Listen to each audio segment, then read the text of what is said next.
如果我是李闯，现在可以做的就是尽快把宝藏找出来。不错，这张藏宝图是手抄本，和袁承志手中的真迹是一模一样的。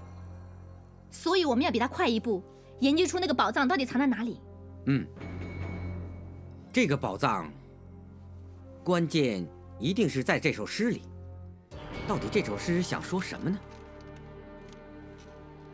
旧时王谢寻常社，大公徒劳枯未休。咦，我好像在哪儿见过这首诗。这图真是奇怪啊！只有一间大宅的地形和一首诗，至于这间大宅在哪儿没说，怎么找啊？当年我苦苦思索了几个月，可是始终也想不出这首诗到底说什么。我说根本就没有什么宝藏，是那些人平白无故故弄玄虚，做了几句诗来捉弄人的。不会，这张藏宝图是五毒教的宝物，绝对不会是假的。是不是每一句诗就代表一个字谜，4句诗就代表4个字？我们也想过，可惜想来想去也想不出是哪4个字。我也试过每句诗来猜，可是结果还是一个字也猜不到。旧时王谢寻常社，大公徒劳枯未休。会不会是我们一直都会错意了呢？你说出来，大家可以参详一下。我刚才看这几句诗的时候，觉得他好像在讲一个伤心的故事，而故事的主人翁他的遭遇，就和汉朝的开国功臣韩信非常相似。当年刘邦立国之后，因为忌讳韩信功高盖主，所以将他罢黜。最后韩信亦含恨而终。既然这首诗不是让我们猜谜，难道宝藏和一个开国功臣有关？我想起来了，当年燕王起兵造反，建文帝仓皇出走。难道他将宝物交给身边最信得过的人？那这个人会不会就是诗中所说的那个含恨而终的开国功臣呢？说了这么半天，到底那个开国功臣是谁啊？当年太祖皇帝生性多疑，被他害死的开国功臣多不胜数。想知道这首诗所指的到底是哪一个人，真是不容易。本朝的历代文物尽在宫中，如果要知道这个人到底是谁，承志，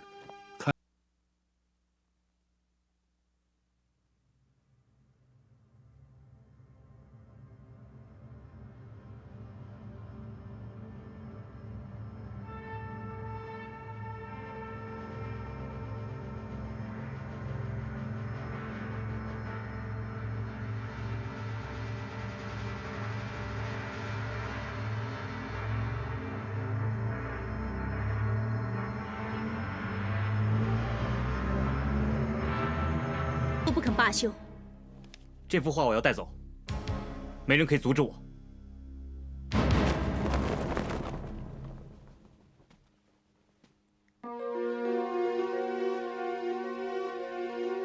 你就算真的拿走，也未必看得明白。原来这幅画是建文帝送给魏国公徐辉祖的，上面这首诗和宝藏的那首诗是一样的。喂，那这首诗写的就是徐辉祖啊？不是，徐辉祖他不是开国功臣。当年明朝开国，大将军徐达居功第一，徐达才是开国功臣。那徐达姓徐，徐辉祖也姓徐，也许他们俩有关系呢。徐达是徐辉祖的爹。这个人，我小的时候听过他的故事。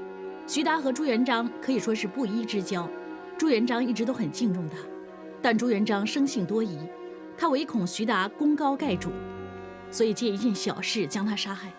可是徐达为人忠烈，留下遗训，要他的后人一定要效忠朝廷。而他的孩儿徐辉祖长大成人之后，不但对朝廷忠心耿耿，还和建文帝结下了深厚的情谊。一定是建文帝有感徐达是一代忠臣，看他落得如此下场，一时感触，就写出来送给徐辉祖，以纪念他的先祖。说了半天，原来在讲故事啊！可是那和宝藏有什么关系啊？朱元璋当年立国之后，就封了徐达为魏国公，并且还故意将自己住过的府地赐给他，想试试这个人到底有没有野心。其实徐达又怎么敢入住他的旧府地？朱元璋见这个人果然识时务，于是就在自己旧府地面前另盖了一座大宅，还亲笔提了大公这2个字。后来人们就叫这座大宅为大公坊。徐达死了以后，徐徽祖就世袭为魏国公。后来燕王起兵造反，徐徽祖效忠建文帝，他曾经带兵力抗燕王，燕王终于篡位登基，斩杀了徐徽祖，而徐家也被抄家没落，大公坊亦随之淹没。哇，那我明白了。那这首诗开头的那2句说“旧时王谢寻常社，大公徒劳枯未休”，那也就是说，不只说徐达的事迹。当年传言，建文帝仓皇逃走的时候，将一批宝物交给徐徽祖看管。莫非宝藏就在大公坊里面？所以徐徽祖就把诗写在宝图上，让后世有缘的人可以找到。这个徐徽祖果然思路深远。可是知道也没用啊！你师傅不是说那个大公坊早就淹没，怎么知道在哪里啊？是，我们来到京城这么久啊，也没听过什么大公坊。朱元璋立国的时候是建都南京的。那大公坊不是在南京？怪不得你之前去过南京呢。我们那次只从建文帝推敲，才会假设宝藏可能是在南京，根本就不知道大公坊这件事。现在大家都知道大公坊了，那么查起来就容易得多了。糟了！如果我们知道宝藏的秘密，阿九也会知道。承志，现在事不宜迟，大家分头行事。你立即召集2帮4寨赶赴南京，去把宝藏挖出来。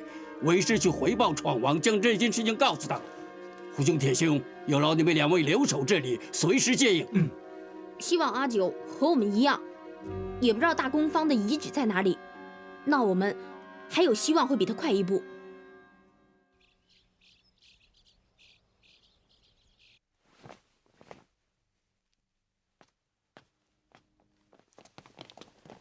回来了，青青，怎么样？打探到什么没有？夏叔叔，我们打探到了，原来当年魏国公府改了名叫大公坊。自从徐家被抄家以后，有人将之转卖给平民百姓，前后200多年。不过所知的人就不多了。南京那么大，要找一间已经没落的旧宅，当然不容易。哎，可不是啊，说不定早就拆了又盖，盖了又拆呢。哎，好消息，好消息！焦帮主，是不是找到大公坊的所在？啊，我们找到了一个废墟，而这个废墟就是当年大公坊的遗址所在。焦帮主不愧为南京的地头蛇，一出马就立下大功啊！原来大公坊多年来几番易主，甚至于做过妓院和赌坊，直到50年前一场瘟疫，所有的人都走了，因此大宅也从此荒废。那就事不宜迟了。既然我们找到大公坊的所在，那个阿九也一样会找到。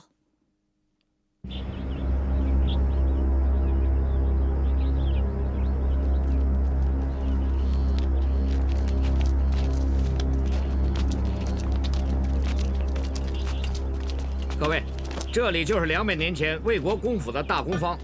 嚯，这个废墟，一点也不像有宝藏的。如不隐蔽，岂不早被人发现了？盟主，还是把藏宝图拿出来对比一下，看看有没有出入。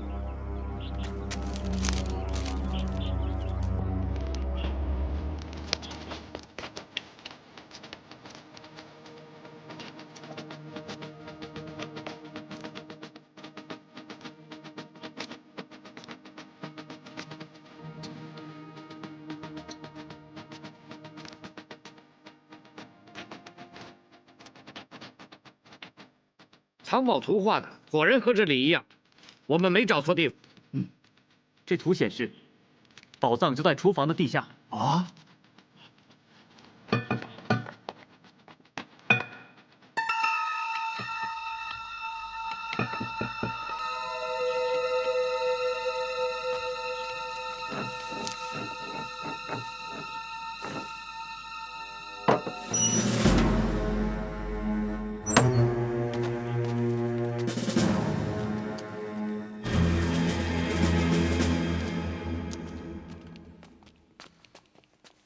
怎么会这样？哎呀，完了完了，什么也没有了，宝藏都偷光了。谁那么大胆，敢在太岁头上动土？会不会又是阿九那个妖女啊？看来很可能，只有他们才人马齐备。比我们还快偷走宝藏。只有朝廷才这么大胆，敢抢我们两帮四寨的宝藏。盟主，朝廷比我们两帮四寨更加人多势众，我们未必是他们的对手啊！人多又怎么样？抢走我们的宝藏就是不行。可不是，整个宝藏说什么也要抢回来。你说对不对，盟主？对，这个宝藏一定是阿九那个妖女抢先拿走的。各位，在事情还没有清楚之前，我们不能妄下断言。不用查了，一定是个妖女干的。不错，不错。哎呀，冷静一点，先听盟主说。不错，就算宝藏真的被阿九拿走的话，我们也不能立即追检。这个人诡计多端，大家被中了他的陷阱。不错，先回金龙帮，再做打算，是不是？哎，走啊！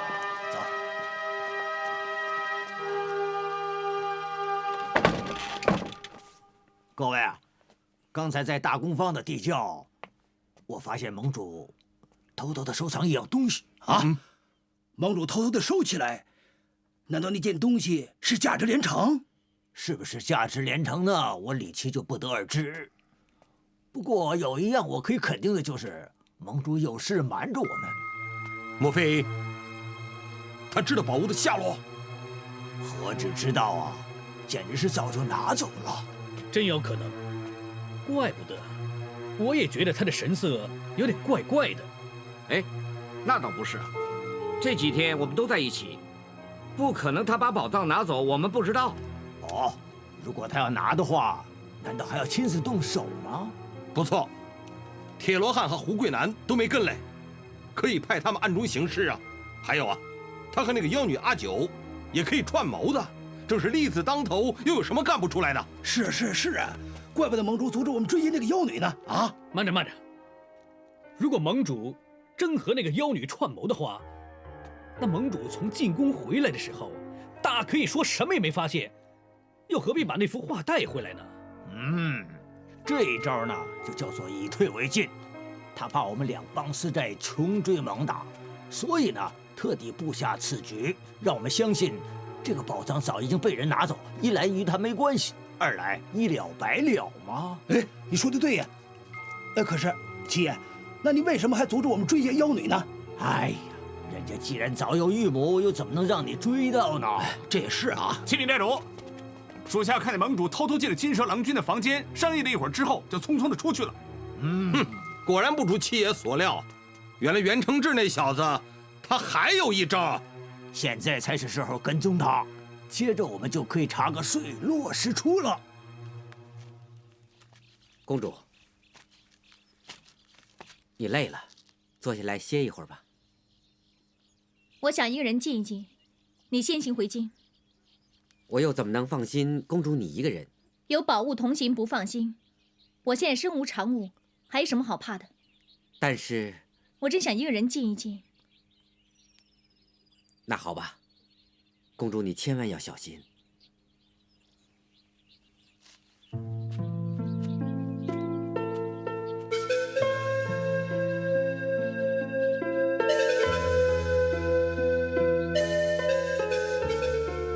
既然阿九姑娘已经得偿所愿，何必还唉声叹气呢？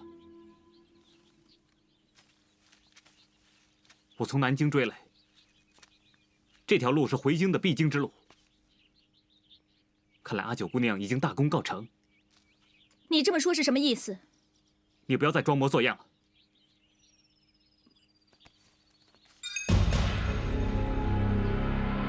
你这个玉扣，是我在大公坊的地窖里发现的，你还敢抵赖？是的，我是去过那个地窖，不过我到了那里，发现宝藏已经被人拿走了。你还撒谎！你要再不把宝藏交出来，我就一剑杀了你！我要真的拿走那个宝藏，今天就不会一个人上路了。你信也罢，不信也罢。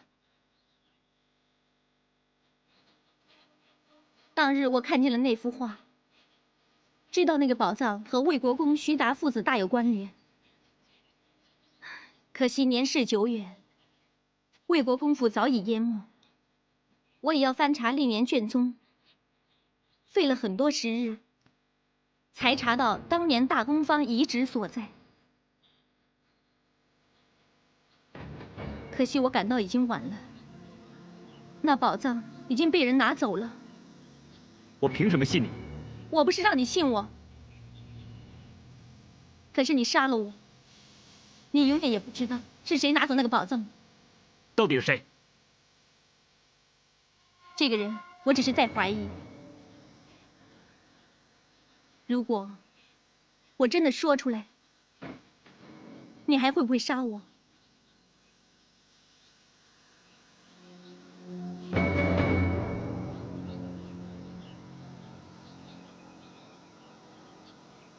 袁承志，你们果然暗中勾结啊！走，不说。袁承志，你居然骗我们！你说那个宝藏被人劫夺先登，原来那个人就是你和这个妖女。你们以为我会独吞宝藏？不是独吞，是和那个妖女分赃。你先行拿了那个宝藏，既可以破坏创王的起义大计，又可以为朝廷立功。事成之后，那批财宝一半归朝廷，一半归你所有。哼！你功名财宝与美人共得，难怪袁大盟主你会辩解。我反而觉得要将宝藏据为己有的是你们两帮私寨的人。妖女，少说废话！你今天不把宝藏交出来，就别想活着离开这里。各位，我想你们误会了，我不是和阿九勾结，我现在追来，就是要找他查明那批宝藏的下落。袁承志，现在证据确凿，你还敢狡辩？我不是狡辩。当初我以为是他偷走那批宝藏，可是当我追过来的时候，他只是自己一个人。试问一个女流之辈，又怎么能搬走这么大批的宝藏呢？你以为这样就可以证明不是他偷的吗？我只希望大家给我一段时间，带我查明这批宝藏的下落。如果到时候没有任何交代的话，我就先杀了这个人，而我袁承志也任由各位处置。到这个时候，你还维护这个妖女？看来你真是被这个妖女所迷了。好，我们就替你杀了她。